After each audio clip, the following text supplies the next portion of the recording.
Okay. Good afternoon, angels. Good afternoon, Angel. Good afternoon, Angel. Good afternoon. So, I'm Daphne, and I'm here with Liwa and Franny. And today we are going to be talking about Gertrude Stein's A Carafe, that is a blind glass, which I have printed out so wonderfully over I also here. have one. Yeah, we all have one. So I think I will start by reading this aloud, and then we can just take us in the directions that our mind palaces wish. Perfect. So A Carafe, that is a blind glass by Gertrude Stein. A kind in glass and a cousin, a spectacle and nothing strange, a single hurt color and an arrangement in a system to point in. All this not ordinary, not unordered and not resembling. The difference is spreading. Okay, so let's see. I know I'm familiar with this. Franny, do you know this poem? No. Okay, so I think I'm curious, like, your first impressions on this. So I did read about it after I read it, so perhaps I'm a little bit biased. No, that's cool. But what I was reading, it was very cool. It was like it's like an exploration of like grammar and how words function. It was like the way that someone described it was like she's not putting before you the image of a carafe. She's like challenging you to generate one yourself with the words that she gives you. And I think like I would just love to talk about how you guys all interpreted like each individual like little phrase. Yeah, I would actually love to do a close reading of each little sure. phrase. Mm-hmm. So like we can definitely go. So like we can literally go around. So it's like, I don't know, Liwa, if you want to work with like a kind in glass and a cousin. In front of you can take a spectacle and nothing strange, a single hurt. So that's a long one. Mm-hmm. And then I can do like all this and not ordinary, not, or we can like divide it how you want. Yeah. But like, so. Well, a kind in glass and a cousin. So a kind in glass, a carafe. It is a type of glass. So a kind in glass. Yeah. And a cousin, and not a sibling for some reason. Yeah. That's what I'm really caught up on. So a sibling, you're like one generation away. You're connected. But a cousin is 2 generations away. Well, the definition of carafe is it's like a decanter, but without a stopping. Yeah. I think that's what's special about the carafe. I don't know if Gertrude Stein has in her mind a complete classification of all types of glasses. Yeah. But if we were to map out all the types of glasses on a family tree, maybe a carafe would be somewhere that's like 2 generations. So maybe what would be like a cousin to a carafe? Also like a cousin, what would be a sibling? Yeah, what would be a sibling? What would be a cousin? What would be like a mother-in-law? Because I would see like a pitcher as a sibling, maybe like any sort of like bigger glass that contains like several glasses worth. Yeah. I would see as a sibling, I guess, but maybe not. Maybe I'm too limited in what I think a glass can be. Yeah, I think Stein is definitely challenging us to think like, what can a glass be? And like I know that I have my thoughts on like what a related like item could be, but also like Liwa, like I wonder what you're thinking on that. Oh, it's okay. Hi, we're back. We're back. I feel like to say a cousin is to imply that you know how in the family tree there's you, and then from you there's your sibling and then your cousin. So what is the you in this, the one subject, and then from there the carafe is the cousin, kind of like the object. Yeah, no, that, and like I also wonder what our thoughts are on like how like this idea of like the carafe, like, you know, this glass object is also functioning with like the language here. So like I wonder like what we can like spin out of that. I guess the obvious reading is how the process of expressing things, signifying things is always metaphorized in a vessel containing transmitting type of metaphorical system. So the obvious reading would be a carafe is something that contains something. So it would be the signifier contains the signified, and the carafe would be the signified. But the thing is, like, here, does the signifier contain the signified? Like, does the carafe really contain the language here? I wonder about that. Maybe it's the pure container that is pre-containing. Yeah. Yeah. Like contains language. The thing that contains language before it's filled up by language, by meaning. Yeah. I guess, and like this is sort of as we work our way through the language, we'll get here, but I always think, like, I read this through, and like I also think of glass, like it contains something, but glasses also refract things, right? Yeah. So I think of, like, you know, one of Newton's prisms, or even there's also an object that I think is very cool called a Klein bottle in mathematics, which is like a fourth dimensional object that you can like get models of it. Like it doesn't look very strange, but it's sort of like you can get a model and it looks like a glass thing that also is like turns in on itself.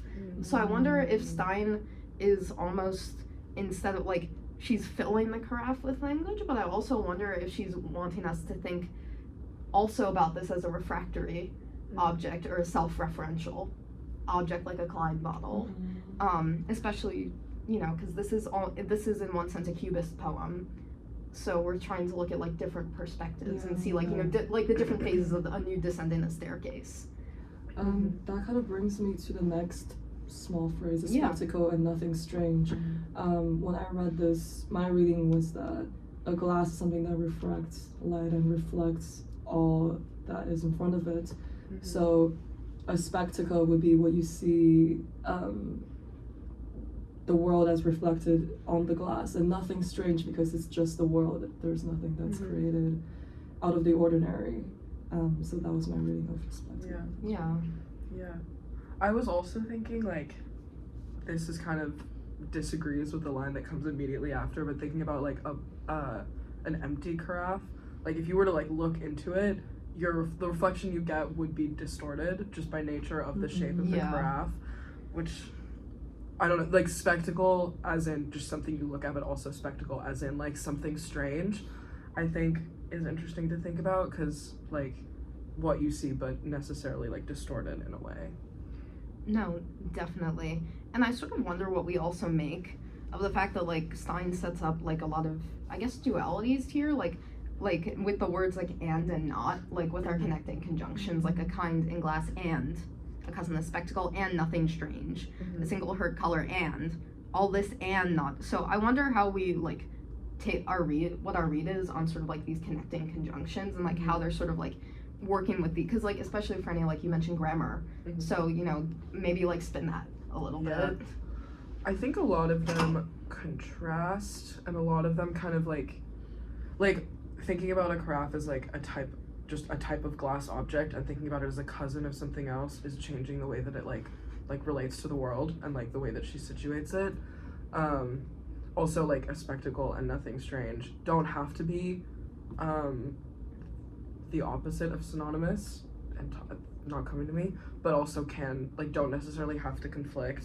Same with like a single hurt color, like something continuous, and an arrangement in a system which doesn't necessarily like imply continuity.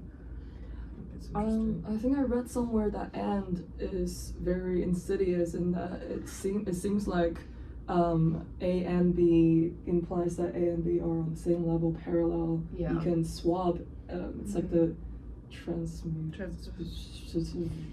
property of graph, blah blah blah. However, what's actually happening is that the first thing that's mentioned always is kind of not the second thing is subservient to the first thing because it's mentioned second. It like qualifies the first. A little, So I guess we have like two conflicting like readings. So like, is Stein like sort of telling us that like the carafe is like both of these things at once or subordinating to one or the other? Like I guess like make an argument for like both. Like, you know, read like what like well because like I can make an argument for both, but like you know give me like a really strong claim on this. About what I said? Yes, go for it.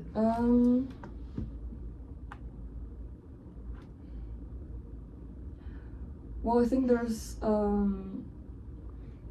it's important to note that, well, to repeat my point, the fact of the word and, just because of the linearity of our perception, there has to be a first one and a second one. It never is on the same level. Even if you want it to be on the same level, your mind can possibly take both things in at the same time.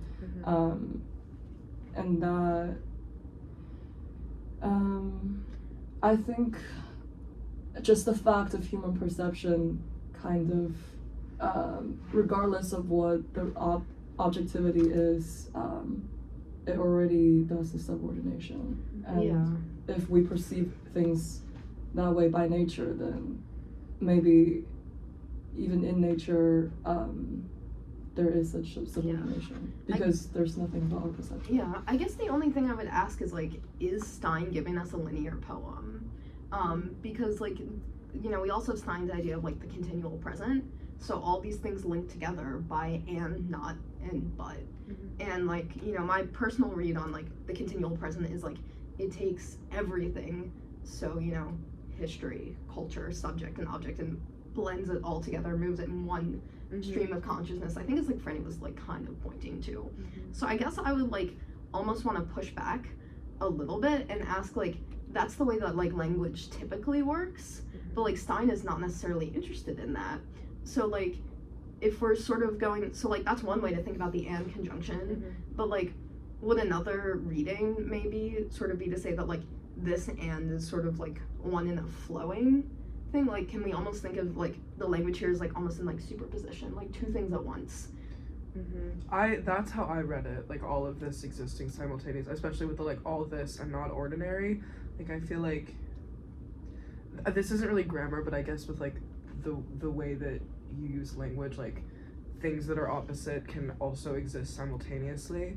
Like just because things are different don't mean that they can't like be in existence at the same time. And I think like if you like group, so if you take all these like three pairs, glass and cousin, spectacle and nothing strange, her color arrangement, and you like pick one, like say like it's a cousin and a single her color and nothing strange, I think like there's just a lot of ways that you can like define the carafe based on how you're looking at it and like hold these different qualities about it all like simultaneously. I don't think that made a lot of sense. No, I think I see what you're saying. So it's like order, so you're essentially saying like order doesn't matter. Like these things are all like commutative in a way, like, you know, if I add A plus B, I can also add B plus A if these things are like, if these things commute with each other. So I think that's what, are you kind of like saying that? So I guess like I would ask here, like, does order, like order matters, but also does order not matter at once? Like this is, you know, this is a cubist poem. It's asking us to see things in two things at once. So like, I guess one question would be like, is that even possible? Because like, you know, Leo, like you bring up a good point, and it's like fundamentally the way that human perception works is like, I can't see two things at once. Like I have to focus on one thing at a time and move linearly. So like, is Stein, maybe if Stein wants to hold us in superposition with this poem, like is that successful? Or like, is that project always going to fail? I feel like that just goes to the next line. Okay. Not unordered in not resembling. Oh my god, I'm so sorry. Sorry, we're back. Not unordered and not resembling. Whenever I see this, I just can't help but think back to the first time I watched Elle's video on this poem, actually, and my subsequent reading can never be free of that consciousness of how he read it, which is also actually, side note, another point I want to bring up is once you've read someone else's reading and you trust it in a sense, all the subsequent reading of it cannot be free of that in the back of your head. And that kind of goes into the linearity of human perception as well, which I think is really... Do you think that that is like true of like, say, the first sentence? Like once you are thinking like, is it a spectacle or nothing strange, you have that like initial perspective of like glass and cousin. Do you think that affects, do you think like each of these little like short phrases affects the reading of the next one? Like a kind of glass and cousin, you know? I think in a more traditional, if you will, poem, it definitely does, because they usually are more, follows a more traditional progression in that each thing builds upon another. But in this, it's, like you said, cubist, in the sense that each is independent in a sense from another. It's sort of like, I almost think of like a series of like linked shapes or boxes, like literally linked cubes together, and they're like And I think like glass is like a great symbol for this because like glass is like a solid thing, but it also refracts light, and you know that definitely brings us to like that will bring us to the differences spreading. Like that's how we get there.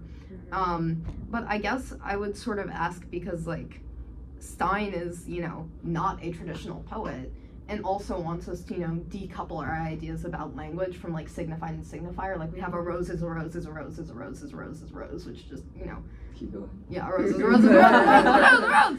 And like, you know, we can like keep rolling with that, and you know, other like imagists and modernists at this time, like we have HD sort of like saying, trying to completely decouple the idea of like a rose from like its symbolism.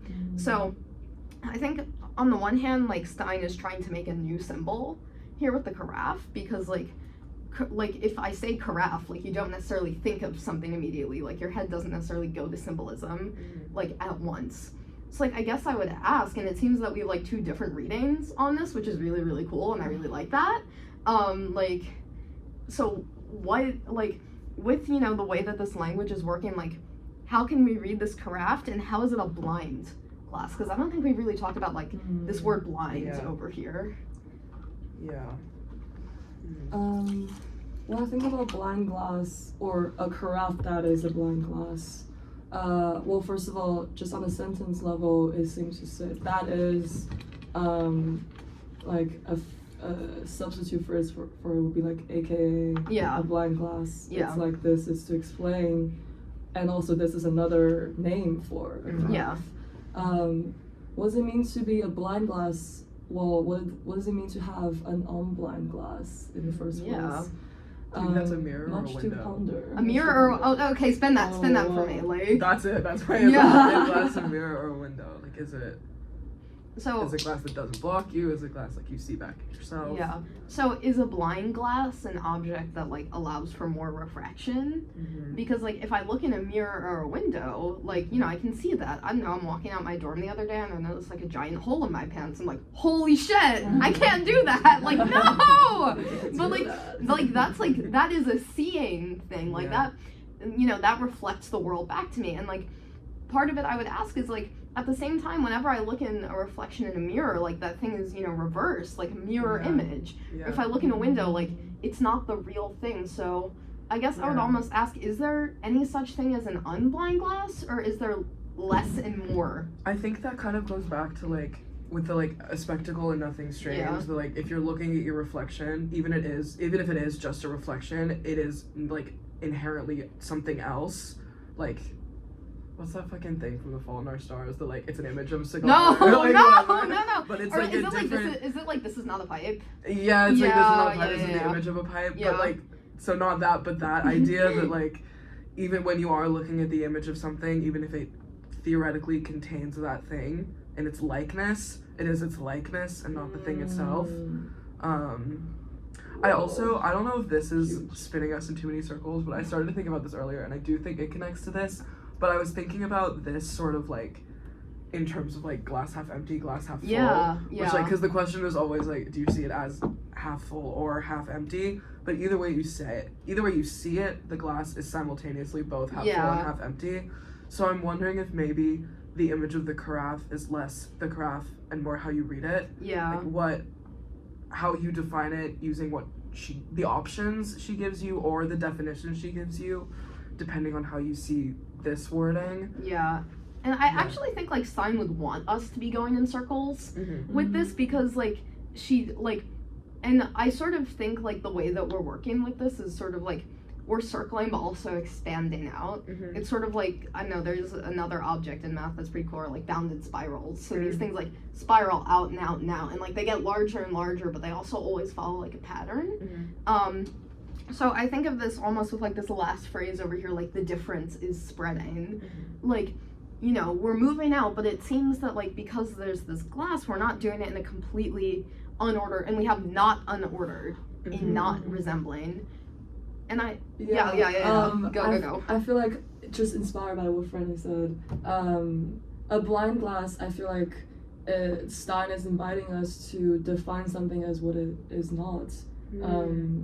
Which is a philosophical kind of way of thinking. Yeah. Hegel, something. Yeah, or even just like, I don't know, like also in like Eastern, like in Buddhist thought, like, you know, not self, which is like not an idea that like I can give a rigorous definition of, but it's sort of like, you know, to sort of think about defining an object in its negative is sort of other. as, you know, other, like, you know, I meditate so long that, you know, I detach like my hand from myself, and it's sort of like, on the one sense it's like Descartes, like mind body, or also like, you know, something that it is not, like even like, I think this is a pretty common idea, like in mathematics, like we work with inverses, so just things that are, you know, the same except not like exactly unlike.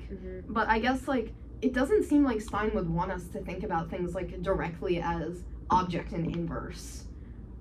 Yeah, like maybe there isn't like a carafe and not a carafe. Like Yeah. A carafe has the potential to be a lot of things that Yeah. are also not a carafe. Yeah. Yeah, is this in logic or something that there are like 3 types of statement or truth value? Yeah, One is, in like true, logic, one is computer false. science, yeah. And the other one, the secret third thing is like something, it is not that, but does that mean it's like everything else in the world? It's like also like the 2 books, what they teach you at Harvard Business School and what they don't teach you at Harvard Business School. Like in these 2 books contain all the knowledge in the universe. Yeah, no, it's so you're talking so you're talking about like and, or, and not. So like and, it's like, you know, P and Q are both true. Not is like P is not true, Q is not true, but or is like P, you know, it's like P or Q, one or the other is true. Yeah. So like I guess, you know, we don't see the word or in here anywhere. Like that logical operator doesn't exist. But like I think I would argue that like or is all over this. Like or is like a logical operator that like allows us to think in 2 directions at once.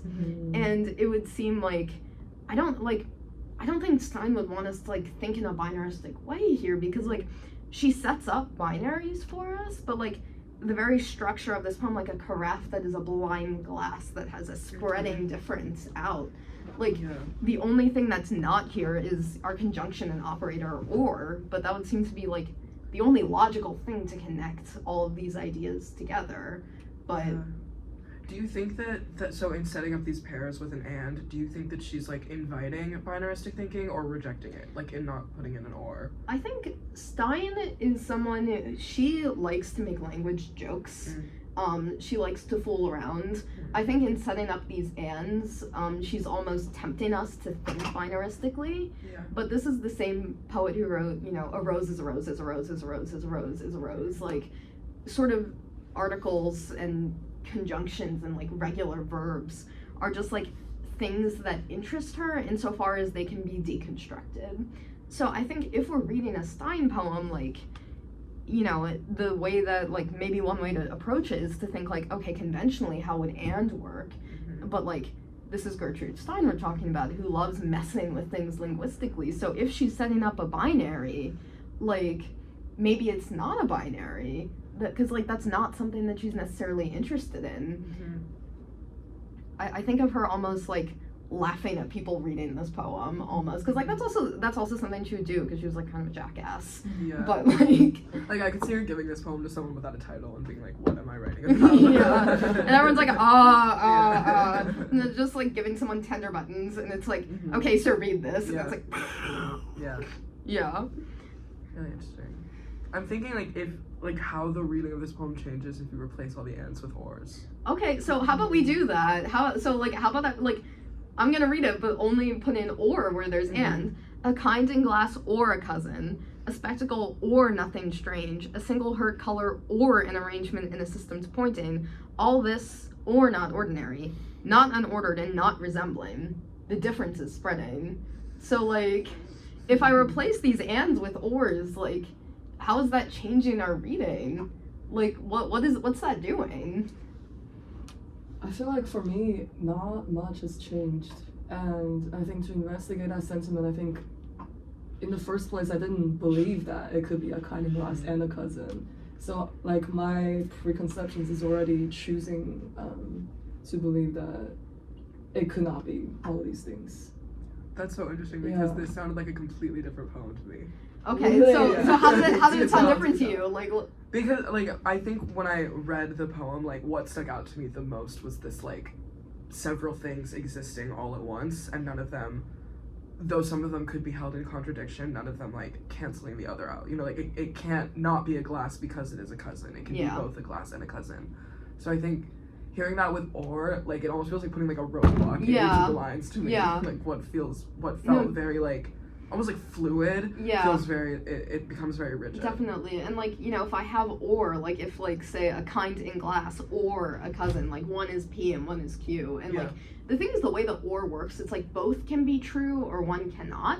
But with and, it's necessarily both of these things must be true. Mm-hmm. So, you know, I guess I would sort of like lean toward Franny's reading a little bit here, that like these things are existing at once, but at the same time, like, you know, I really like Liwa's point that it's like just the way that human thought works, like holding two things like in your mind at once is like not something you can do. Like, I don't know, there's like I always think about this, like, do you know like there's a song on like Yi, like the like that's like I love Yokinis because they provide you focus on two things at once. No, the one I know. You know that one? Yeah, you know that one. And it's like I always think of that line and I think that's funny because like that's not true. Like you can't, and it's like, so I almost wonder, and like this is sort of like a project of modernism as a whole, as it's trying to make us think in ways that are fundamentally perhaps opposed to human thinking or like conventional perception. Yeah, I think so. I know I just made a strong point, but I'm kind of like going back on it a little bit. Okay. And like maybe that we're thinking too like strictly about what an or could mean, because it could mean like it can be any of these things and it can be none of them. Like you like rather than like it has to be one of these, like you could see it this way or this way.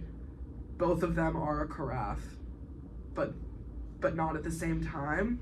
So still more limiting in a way, but I maybe less like one of these is right and one of these is wrong, and more like these are all possibilities, but not with the like connotation of like they are possibilities that exist simultaneously.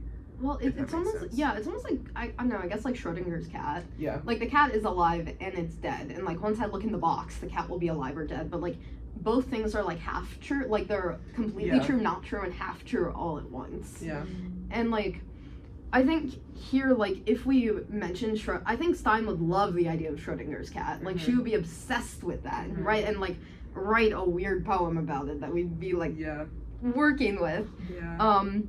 But I guess one thing that I also think about is like the second like and an array, like the language that's used here almost suggests the carafe is like kind of a like ordered systemic object, because like the word system is literally here, like and like I think a single hurt color and an arrangement in a system to pointing, which is like on the one hand like these things like in a like an arranged thing that all points in one direction. So like maybe with that like Liwa's reading could be more correct in the sense that like the system is pointing to us in one direction, but then we said all this and not ordinary, not unordered and not resembling. So I wonder what we also make of this like double negation in like this sentence over here, because every time I read that I always like that always trips me up a little bit, because it's like saying that both of these things are not true at the same time. Like what's going on with that? Well, I'm always tempted to read any double negation as like strict double negation, just like two positives. But that usually doesn't work. Like in this case, ordered in resembling. Well, sure, ordered would be resembling, but the whole point is that this is not ordered. So like, I guess in logic it will have the same truth value, but here like in the signification system it does not work at all. And when I took not unordered in not resembling, I think it was also Elle's reading that the mere fact that it's not resembling anything doesn't mean that it is not unordered. Like order can be derived from a system even though it's not resembling anything. Also, I think if you like I like what you said about like changing double negatives to positives. So I'm also trying to like take out the knots. And think so like ordered in unresembling, which I think you could argue could be considered difference. So if you take that to the next sentence, then you have like ordered in difference, and the difference is spreading. Yeah. So ordered in spreading. And Yeah. what that means. I was also thinking like with the like arrangement in a system to pointing, that does kind of remind me of like pouring. Yeah, Like yeah. like the way that that looks. So maybe if there's something there and like it, that is when order is reached, and like the act of pouring, if that is also like spreading in a way, like spreading of the contents into a different container. I don't know. I'm So curious what you guys I think like about that because like when I read this poem, like when I think glass, like my first reading on this when I read the language was like, oh, a glass, like, and light. But like, you know, I think definitely the more natural and like reading is to like have like water at some point. So like I guess I wonder like what, like, does the glass contain something? I took a single her color as wine, like red wine. Yeah. So I guess, and like red wine would like make sense because we read this and like, you know, one thing about like modernism in this movement is like, you know, we can also think of like the Baroness like Elsa von Freytag, and like, you know, she's drunk writing poems all the time.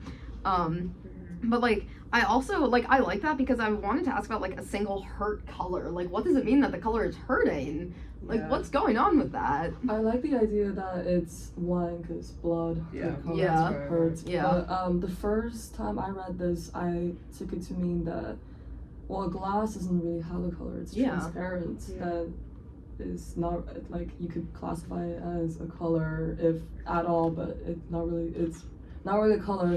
And a single hard color, that in relation to transparent, I took it to mean that it's like stripping the thing off its color, and that's where the hurting comes from, and that's how. Yeah. So like the negation is almost painful. In a way. Yeah. And I think that's interesting because one thing about that's really cool because one thing I think reading Stein is sometimes it almost feels like there's like pain in the like if I say a rose is a rose is a rose is a rose is a rose is a rose is a rose over and over again, like it almost hurts in a way to like remove like the signified from the signifier that much.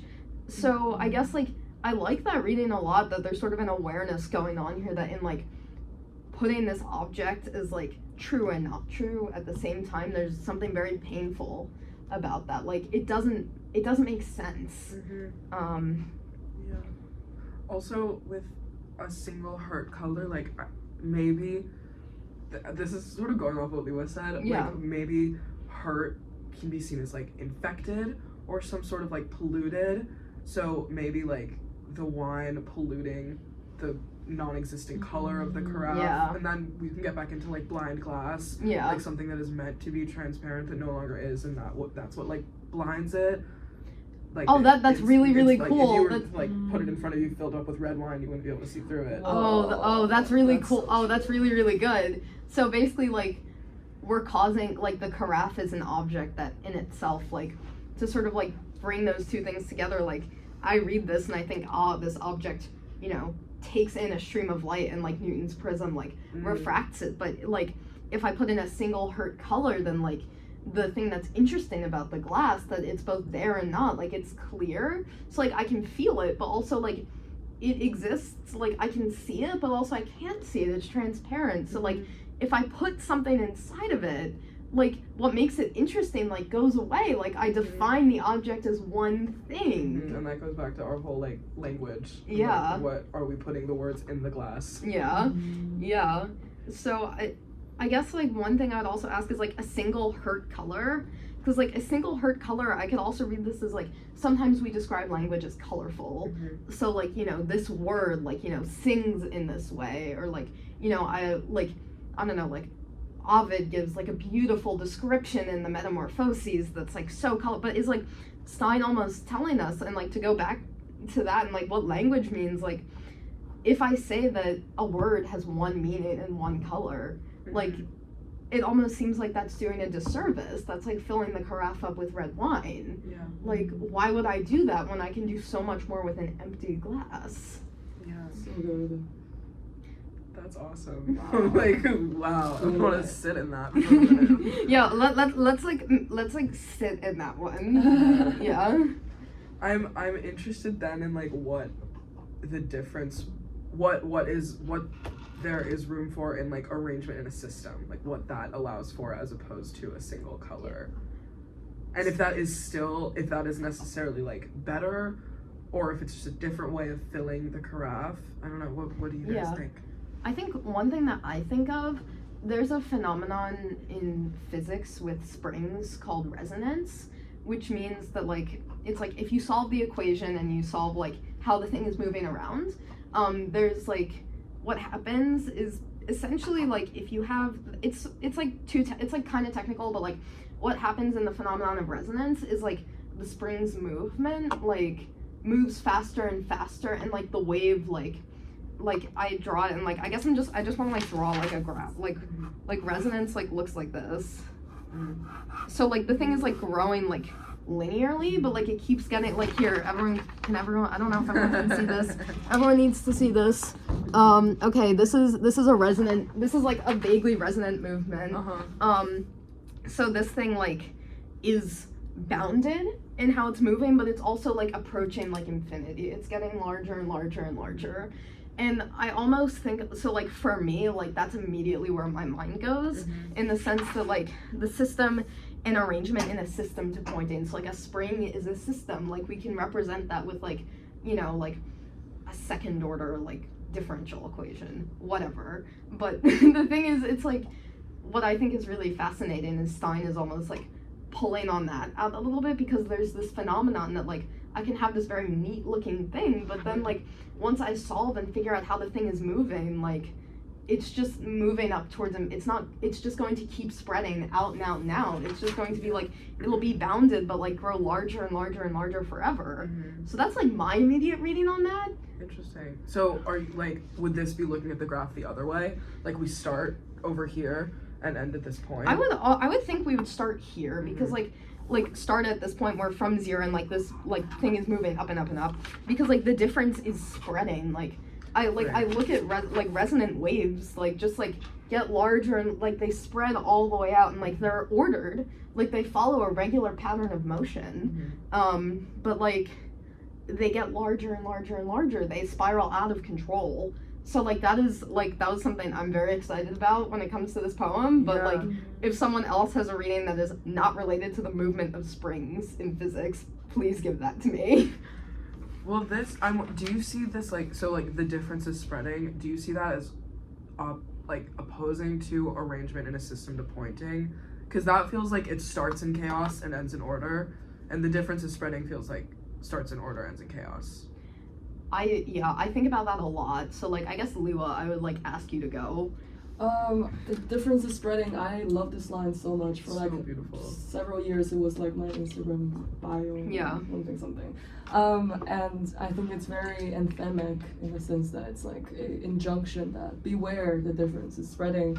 And I took it to mean, well, this can have infinite meanings, and one of them that my mind immediately goes to is that this way of reading, if you look at it metapoetically, love that word. Metapedagogy, whoa!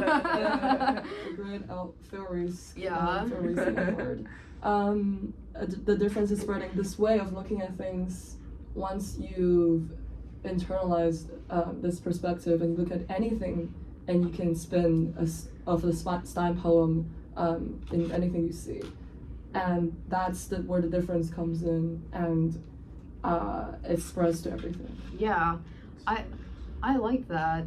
And like I would ask, like, is it possible to have like, I love the line, the difference is spreading. Like when I read that, like I immediately think of like light refracting, like the difference, like, you know, I take one beam, it spreads into a rainbow and it goes like everywhere. But like I'm not like, Franny, how do you read that line? I wanted to ask you guys if you read that as, I'm totally missing my parts of speech and tenses and whatever, but do you read that as the difference is actively spreading, as in like this is a continuous process that the difference is going through, or like the difference lies in the act of spreading. Oh, that's a good one. Wow.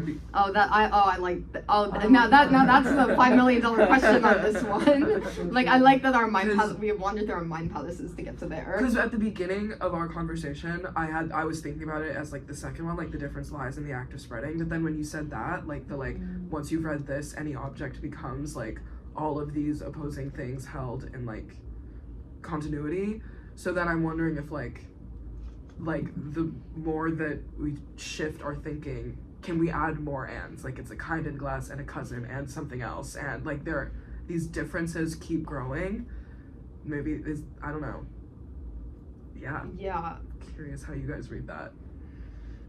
Yeah, I love the idea that the act of spreading is precisely the difference. Mm-hmm. Yeah. And I guess it would specifically say spreading our signifiers and spreading how we think about language. Because, like, when I read this, like, my first read was, like, the difference is spreading. It's, like, you know, I immediately think of, like, yes, like, the difference isn't in the act of spreading. Like, the difference doesn't happen in the act of spreading. It continues out. So, like, the difference itself is spreading. Yeah. But also, like, I really... Because, like, part of the thing that makes poetry, like, fun and, like, also not math is the fact that, like, multiple readings can exist at once and both be true and not true. Right. And so I guess I like that because like Stein is someone who like does not want us to think of language conventionally. So could we almost say that like as we're like meta-poetically as we are reading this, like the difference is spreading is in our very reading of trying to figure out like what this thing is and whether it's like what it signifies, what it means, and how the language is working. Right. Because in simplest terms, we're asking like, is spreading like a noun or verb? Yeah. And that so drastically changes the meaning. But also, I think in a way that like, if you read it as a noun and if you read it as a verb, I still don't think they're in opposition. Yeah. They just mean different things. Yeah. And I think Stein would really like that like we read one word as a noun and a verb at once, because like that's what Cubism is like doing. And it's like, you know, also like Wallace Stevens, like 13 ways of like looking at the black, like, you know, 13 ways of looking at the blackbird that are like distinct but all true at once. And like, so I really like that idea that it's like the difference is spreading because like that's a noun and a verb, like it's spread like a noun and a verb at once. So I guess like, you know, I also wonder if there are like any other words in here that like, and I just thought of this, that we could like work with as like two parts of speech at once.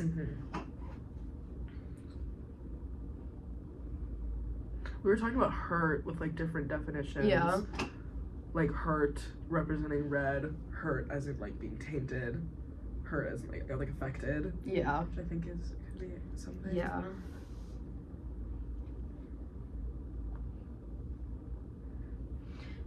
I know that like when I read like pointing, like I almost think like a point, like something sharp and like painful, but also like pointing is just like directness. Right. So is it, and like the thing is like, is it pointing like a verb, or is it like like this isn't like, or pointing like ow like a noun? That's interesting because that didn't even occur to me as like the definition.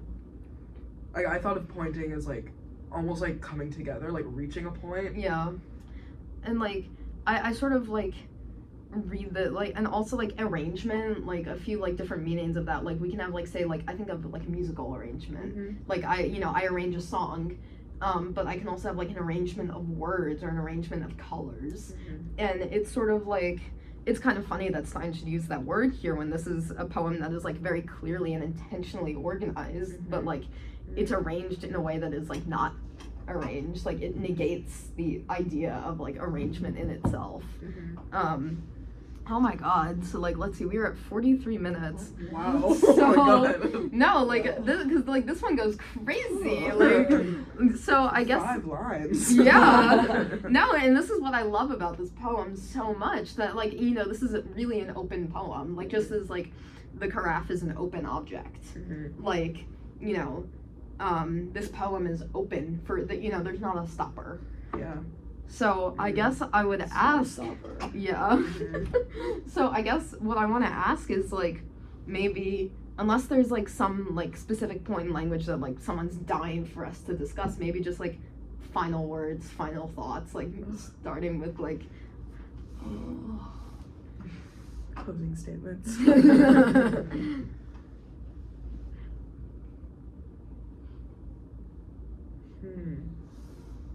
I actually bought the book Tender Buns, a very new version. It's like a lot of very interesting illustrations and glossy Yeah. paper. wow, very fancy. Not to flex. And I got through maybe the first 6 pages and I'm like, this is taking so much out of me, I can't continue.